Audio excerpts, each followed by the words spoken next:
Et après, pour la suite, on verra en fonction de l'avancée. Donc, pour le VPN, on va avoir besoin de 2 pfSense.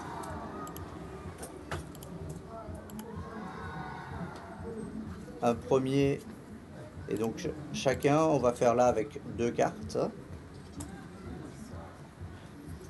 Une carte qui sera commune, c'est-à-dire le LAN, le NAT, pardon, le WAN qui sera commun entre les deux routeurs pfSense, et après les deux LAN qui seront différents pour pouvoir faire une communication entre les deux.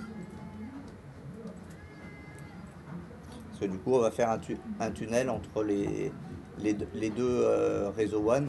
Enfin, le réseau WAN va permettre de faire le tunnel entre les deux machines. Comme j'expliquais hier, du coup, le VPN fait comme pour Internet, pour lui, c'est un tunnel qui relie deux routeurs directement, comme s'il ne passait pas par les routeurs individuels des éléments. Donc ici, par exemple, on voit que j'en ai mis un qui a le 128.10.128.0.0 pour le WAN 1. Et j'ai mis du coup 192, 168, 200, 129 pour le réseau LAN. Maintenant sur le deuxième, là on voit que comme j'avais pas fini encore de le régler, on voit que le WAN c'est la même adresse, donc on va la changer. Donc pour rappel, pour changer, on choisit l'option 2 pour cette interface. Ici, si jamais vous êtes en train de faire des modifications par rapport à un pfSense existant, vous pouvez, et que vous n'êtes pas sûr de quelle carte et quelle carte, vous pouvez essayer de repasser par contre en DHCP. Donc là, par exemple, je vais faire l'exemple. Je vais faire 1 pour le WAN, et là, je vais le dire de le repasser en DHCP.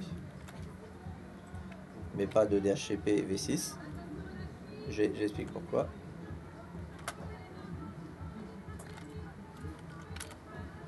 Et donc en fait comme ça, comme si vous faites des modifications, vous savez plus quelle carte vous avez adressé à quoi, et que vous avez un doute, vous passez temporairement en DHCP, le temps de savoir que le DHCP vous donne, sur quel réseau le DHCP vous donne une adresse. Donc là on peut voir qu'il nous a donné du coup le 10, 128, 0,4 /8.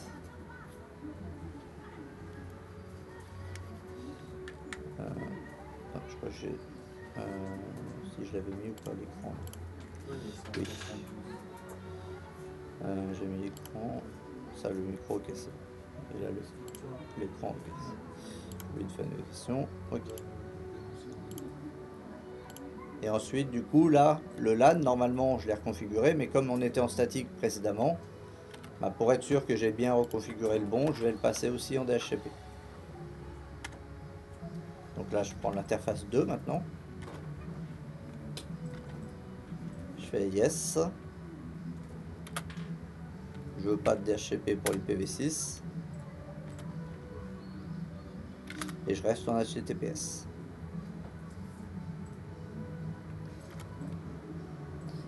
Et donc là, on voit que je suis bien sur le deuxième réseau, le 192, 168.100.130. Ça, c'est pour le LAN. Ça, c'est pour le LAN, pour le deuxième LAN du coup. Et je suis repassé en DHCP pour confirmer. Après, si vous êtes sûr du réseau de quelle carte et quelle carte, vous n'êtes pas obligé forcément de passer par le DHCP. Vous pouvez directement mettre l'adresse fixe que vous aurez besoin.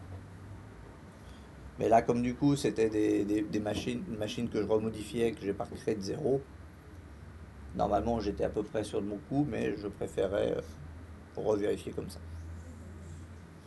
Après, du coup, dans un environnement de production, on devrait les repasser du coup en statique.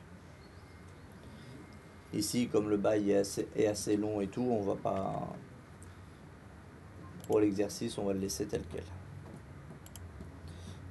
Voilà. Ça, c'était la première partie à configurer au niveau de pfSense, de son interface brute. C'est-à-dire d'avoir le bon WAN qui est sur le même réseau entre les deux et d'avoir les deux LAN qui sont différents. Maintenant, je vais aller sur un des Windows. Je vais regarder son adresse.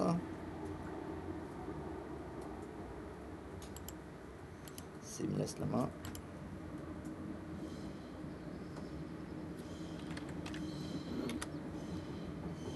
Donc, là, je fais un IP config. Voilà, là, je vois que je suis sur le 172.16. Donc, je suis pas sur le bon réseau.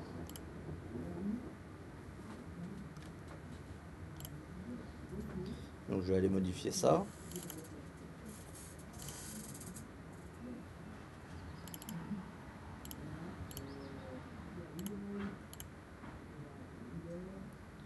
Là, je repasse en DHCP, ça me permet de voir que je suis sur le 100. Donc ça, je serai sur le 100, ok.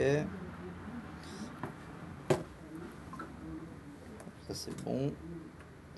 Donc là, je vais pouvoir régler le pfSense qui est sur le réseau 100.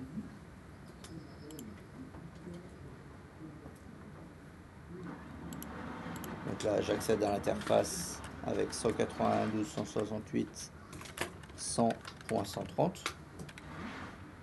C'est ce qui m'avait été donné comme adresse.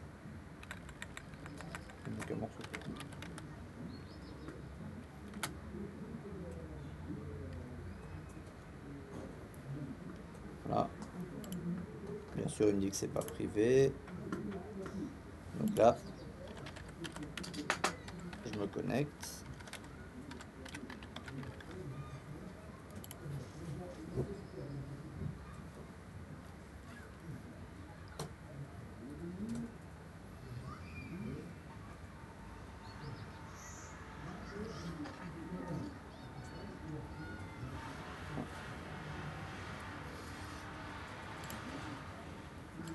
Maintenant, pour le test, pour faciliter la...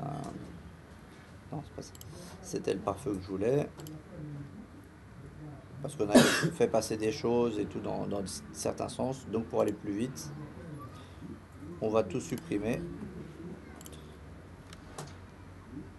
Et on va faire juste une règle qui va laisser tout passer.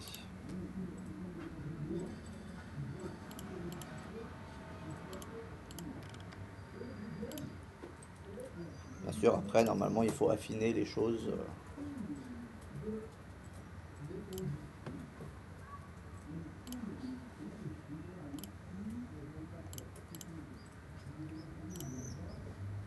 Ajouter. Autoriser tout.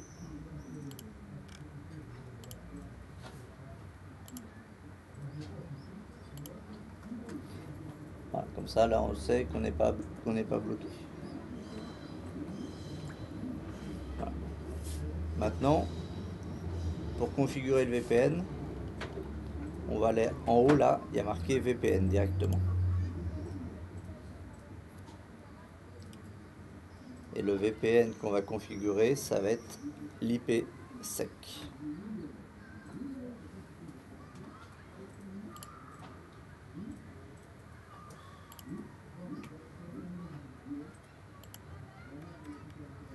Ici, là, on voit qu'il nous propose des séries de tunnels, mais pour l'instant, on n'a pas de tunnel. Donc, pour ajouter le tunnel, on va sur Ajouter P1.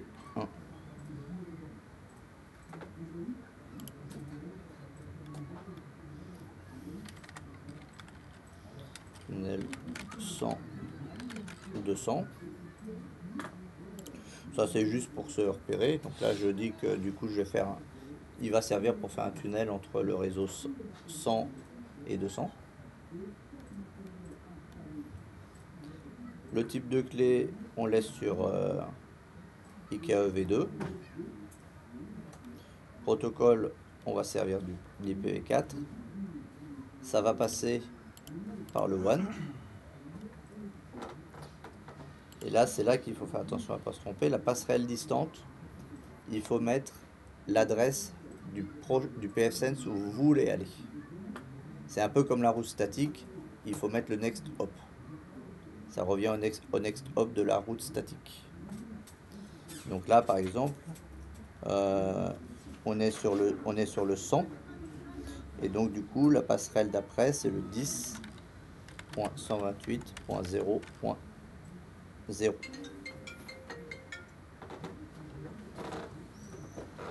Donc c'est là vraiment qu'il faut faire attention à ne pas se tromper.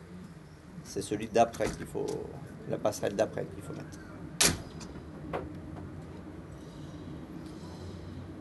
Donc l'identifiant, c'est l'adresse IP. On pourrait utiliser différents identifiants. Attends.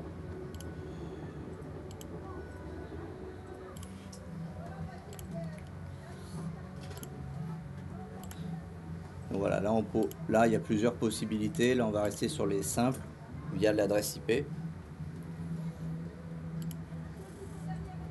Et la clé partagée, c'est ce qui va permettre d'identifier les éléments. Donc ici, on peut mettre, soit on peut lui en demander d'en générer une,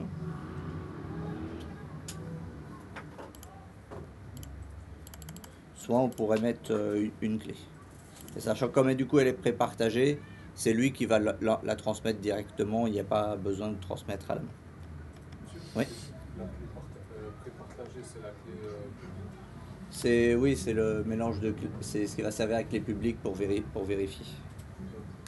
Et la première des clés, là, vous avez parlé, c'est la publique ou la privée? La première des clés, c'était celle-ci là. Non,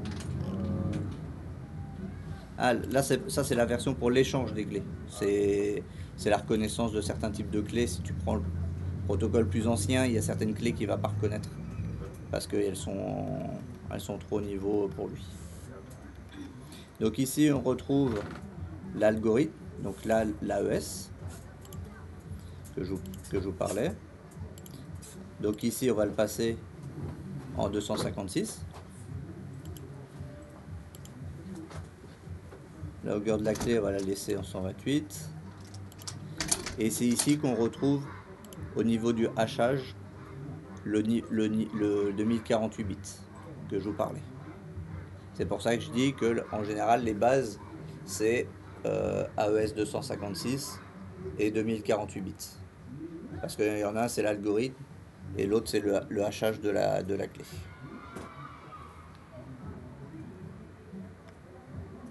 Donc là, on laisse. On pourrait rajouter plusieurs algorithmes simultanément. Double cryptage. Hein? Double. Je pense qu'il doit du coup doubler le cryptage. J'avoue, je ne l'ai jamais testé, mais s'il propose une deuxième fois, c'est qu'à mon avis, il doit doubler le cryptage. Donc c'est quand même a priori après un peu spécifique, parce que du coup, il faut de la puissance derrière aussi pour bien décoder les clés. Alors on va rester juste avec un seul. Les options avancées, il n'y a pas besoin forcément de modifier des choses pour l'utilisation standard.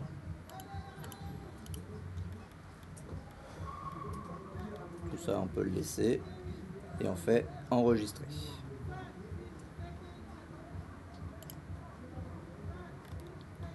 Donc là, il dit que ça a été modifié. Donc bon, comme pour le pare-feu, on applique les modifications. Donc ça, c'était la première étape. Maintenant, il y a une deuxième étape qui est apparue maintenant en dessous, c'est les entrées de phase 2. Parce que là, pour l'instant, on a connecté les deux, on a connecté le WAN ensemble. Maintenant, c'est la phase 2 qui va nous permettre de connecter les LAN avec l'autre LAN. Donc ici, on fait ajouter P2. Description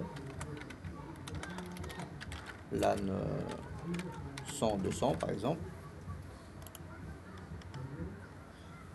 Le mode, c'est le tunnel IPv4. C'est ce qu'on vient de créer. Le réseau, c'est le réseau LAN actuel. On pourrait mettre un réseau spécifique, par exemple 192, 168, 100, 0. Donc ça, en fait, le réseau local, c'est le réseau du LAN où vous êtes. Ça, on le laisse comme ça, le NAT. Et ici, par contre, là, c'est le réseau qu'on veut atteindre. Comme pour la route statique, c'est le réseau où vous voulez aller. C'est pour ça que c'est bien marqué réseau distant. Donc là, on va faire 192, 168, 200.0, puisque c'est le réseau que j'ai demandé. Après, bah, c'est adapté si jamais c'est d'autres réseaux que vous voulez connecter ou quoi.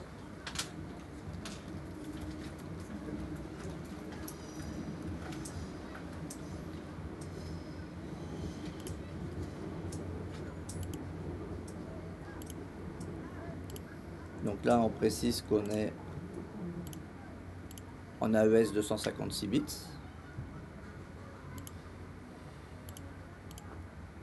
Pour que ça colle aux informations qu'on a données dans le tunnel. Après, si vous avez donné autre chose que ce que j'ai dit dans le tunnel, bah, vous adaptez en fonction.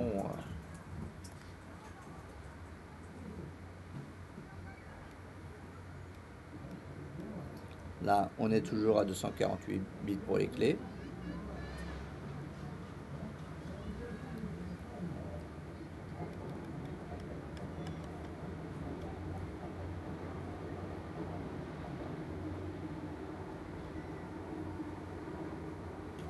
Voilà, et là, on peut faire enregistrer.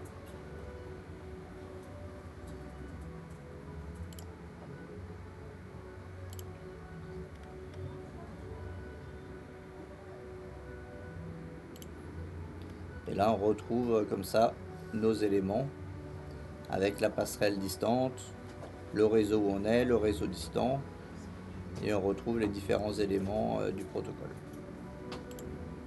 Donc ça, c'était la première partie, c'était sur le premier pfSense. La deuxième partie, c'est le VPN et le deuxième, c'est le tunnel. En fait, la première partie, c'est le tunnel entre les deux routeurs. Et après, en fait, la phase 2, c'est la transmission des LAN de l'un vers l'autre. D'abord, il faut qu'il établisse le tunnel pour commencer. Et après, il fait passer les informations entre du LAN où on est vers le LAN où on veut aller. C'est pour ça qu'il y a deux phases. Après, pareil si par exemple, de l'autre côté, sur le deuxième routeur, vous voulez aller, vous avez 3 LAN différents, il faut mettre 3 phases 2 différentes, en fonction des réseaux où vous voulez aller. Sauf si vous mettez LAN subnet. Donc à ce moment-là, il prend les différents LAN. Mais en fait, il faut mettre autant de phase 2 que vous avez de réseau de l'autre côté du VPN. Là, en l'occurrence, j'ai qu'un seul LAN, mais j'aurai 4 LAN de l'autre côté, là où je veux me connecter. Il faudrait mettre 4 P2. Parce que c'est un P2 par réseau pour bien identifier normalement. Voilà, ça donc on l'a fait sur le premier pfSense. Maintenant, je vais prendre mon autre Windows. Et on va faire la même chose, mais du coup, ce coup-là, en inversant les valeurs. Donc c'est pour ça que là, c'est toujours le petit point, c'est des fois, souvent, au début, on a tendance à se mélanger, justement, entre les chiffres qu'on veut donner et les chiffres qu'il faudrait mettre.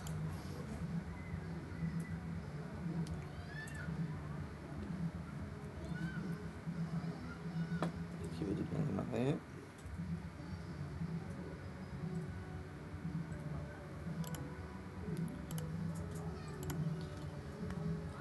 Donc là, je suis sur le deuxième pfSense. Donc, admin. Sense.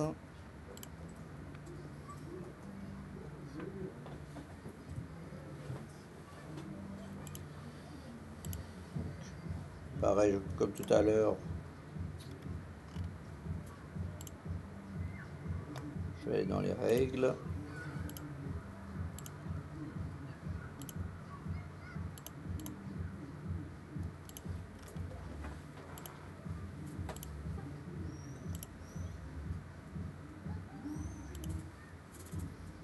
Et j'ajoute la règle.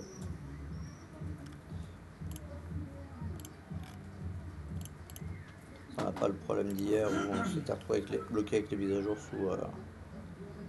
sous Ubuntu qui prenait un port particulier.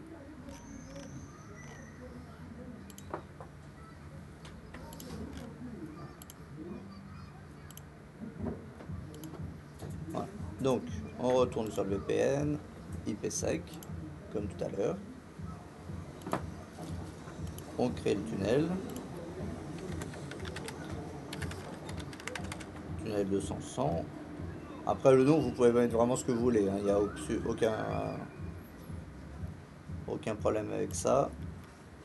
Donc le WAN, la passerelle distante, on a dit du coup que c'était le 10.128.0.4, puisque là on est sur celui qui est à 192.128.0.0.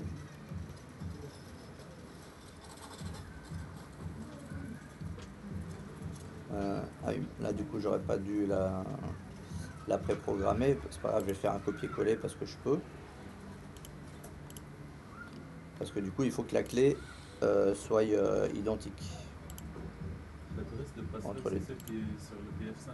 C'est le PF-Sense où tu veux aller, pas le PF-Sense où tu es actuellement.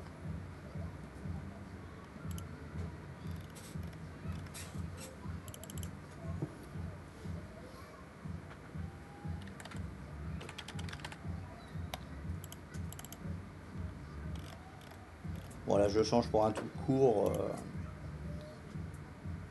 parce que pour que ça soit plus facile à transporter de l'une à l'autre.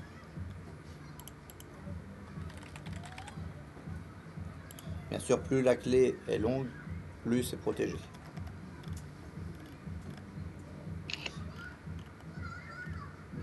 Alors, donc, on va remettre les mêmes éléments. AES 256, 128, 256, 248. Pour que les chiffrements collent entre eux. Et on applique. Donc là, on a recréé notre deuxième tunnel. Donc si on compare, on a bien un qui va vers le 10.128.0.0 et l'autre qui va vers le 10.128.0.4. Maintenant, on va faire la deuxième phase 2. Donc, LAN 200, 100.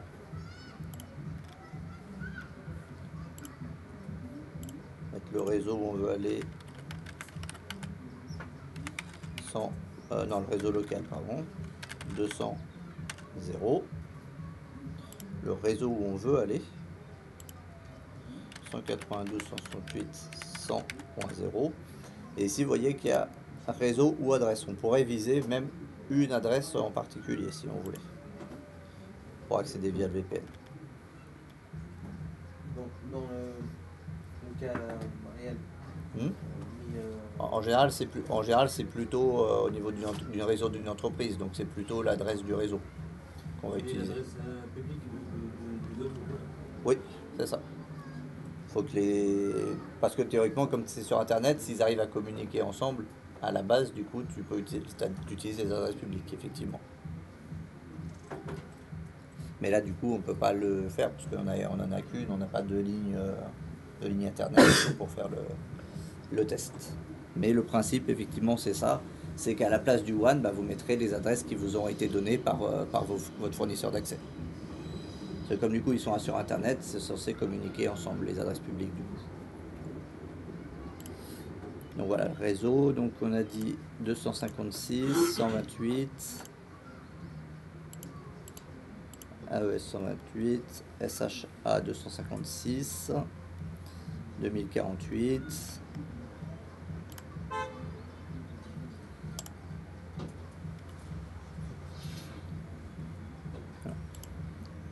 Là, du coup, la configuration est prête. Maintenant, ici, je vais faire un ping vers le 192.168 100.130. Parce que là, je suis à partir du 200. Ah oui, mais je sais pourquoi. J'ai oublié un petit détail. Je l'ai mis en DHCP, sauf que, comme c'est du host only, il n'y a pas de passerelle. Là, pour l'instant, les Windows, je ne leur ai pas donné de passerelle. Donc, si je donne pas de passerelle, ça peut pas, ça va compliquer les choses. Donc, je remodifie l'adaptateur. Non, ça. Propriété. IPv4. 192, 108, 200.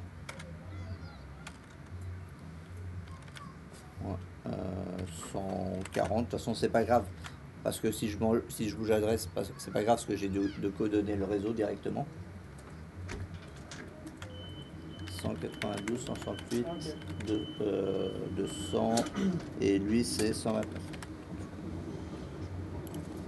Je reprends l'enregistrement. Donc du coup je vais donner ma passerelle. Je vais donner un DNS qui va être la passerelle aussi.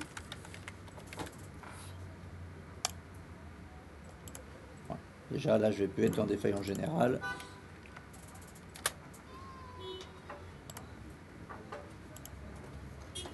Juste d'attendre des passes.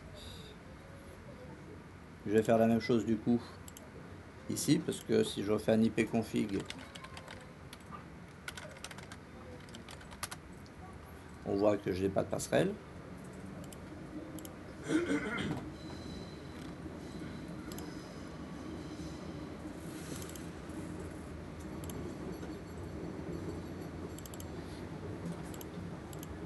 Donc 192.168.100.131, j'ai vu 192.168.100.130, 192.168.100.130 aussi. Voilà.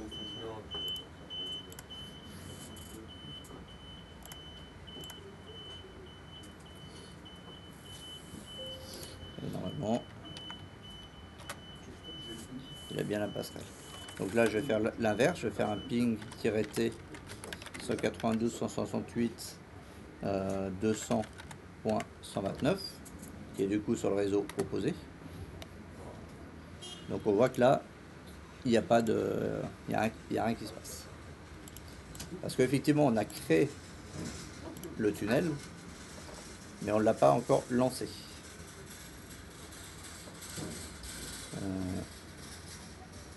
Voilà. Pour le lancer, on va dans État.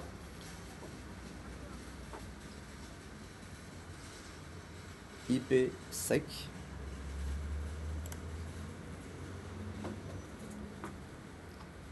Et là, il dit de connecter P1 et P2, parce qu'on voit que l'état, pour l'instant, il est déconnecté.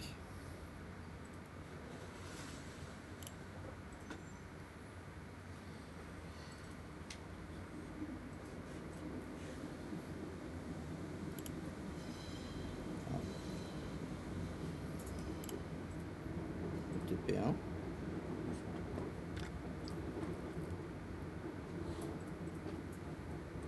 On va démarrer avec un truc.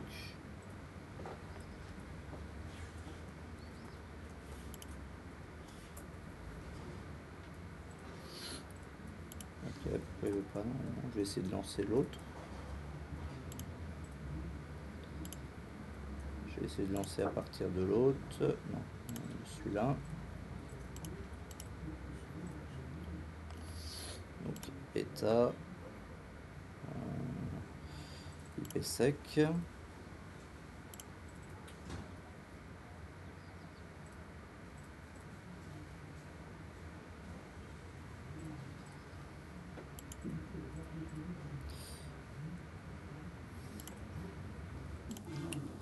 Donc du coup il y a une petite confusion, donc j'ai moi qui a été un peu vite. au niveau de la sécurité. C'est pour ça que on a eu le problème. Je vais remontrer du coup ce que j'ai fait. Là, je suis retourné dans le tunnel.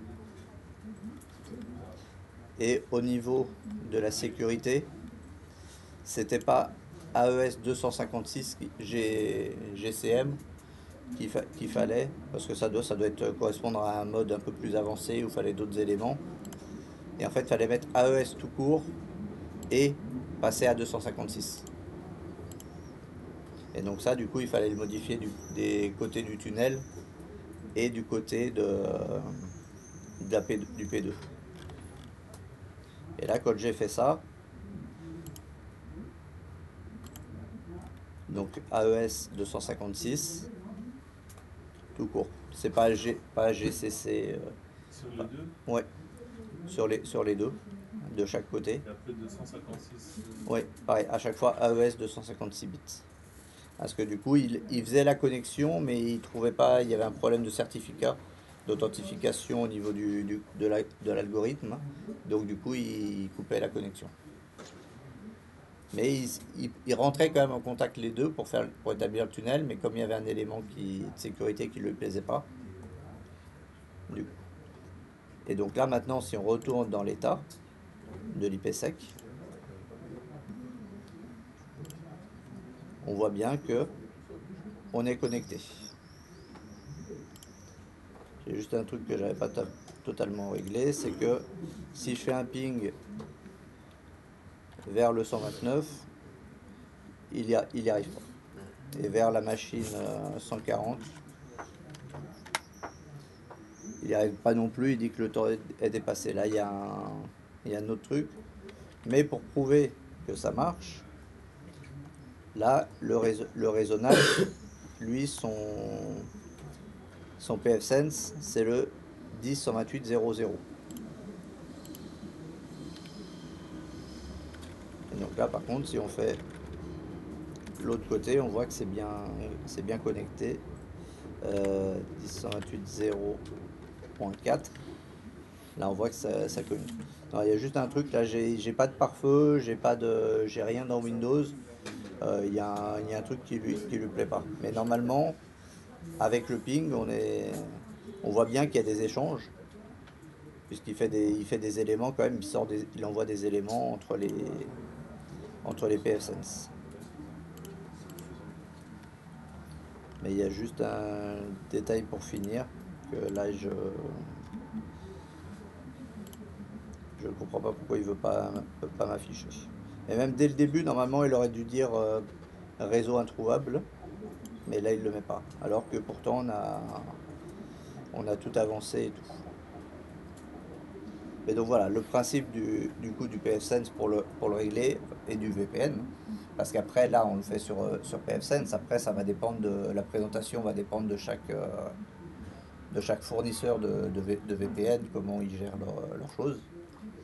Mais le point c'est si on fait de site à site, là ce qu'on a fait c'est-à-dire de site à site, c'est-à-dire on va d'un point d'une société à une autre. Après, souvent, si vous prenez par exemple du Fortinet, qui est un des gros leaders du VPN d'entreprise, lui, du coup, il va faire la liaison avec entre vos réseaux, entre les personnes qui sont en télétravail et tout, et votre entreprise, mais ça va passer avant par un serveur chez eux. Ça passe par un serveur, un point central avant de renvoyer à votre serveur. L'efficacité est la même, c'est toujours aussi sécurisé, aussi voire plus sécurisé encore parce que c'est leur serveur qui s'occupe du chiffrement que du site à site. Là, on est vraiment entre deux box d'entreprises qui se connectent l'une à l'autre. Mais le principe, c'est toujours de donner en fait, comme la route statique, on donne le suivant. On donne le réseau sur lequel on veut se connecter et on donne le next hop, c'est-à-dire le serveur vers lequel va nous donner le réseau. Voilà, ça c'est les principes. Donc là, je vais essayer de trouver pourquoi il y a le ping quand même après qui pose problème.